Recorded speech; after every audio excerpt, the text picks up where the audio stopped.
जय मसीह भाई और बहनों, अगर आपको मेरा वीडियो पसंद है तो एक लाइक करके मुझे सपोर्ट करिए भाई लोग। और हाँ, चैनल को सब्सक्राइब करना भूले। तो चलते हैं, वीडियो स्टार्ट करते हैं।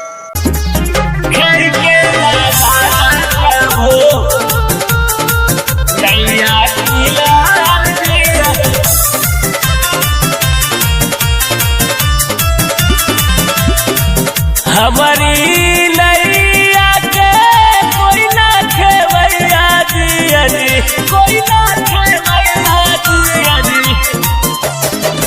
हमारी नैया के कोई ना खेवैया दिया जी।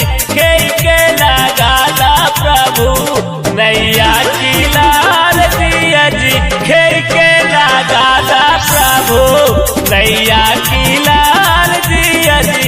के लगाला प्रभु हमारी नैया के कोई ना खेवैया दिया जी। के लगाला प्रभु नैया की लाल दिया जी। के लगाला प्रभु नैया की लाल दिया जी। के लगाला प्रभु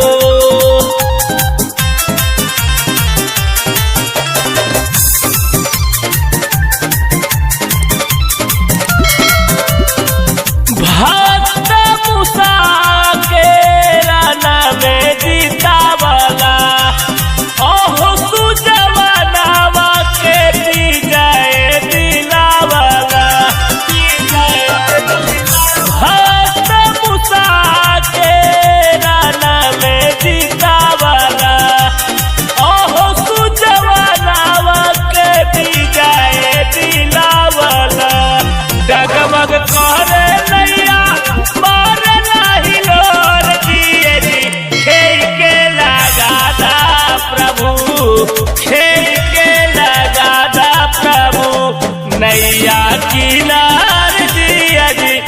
के लगादा प्रभु नैया की लाल दिया जी। के लगादा प्रभु नैया की लाल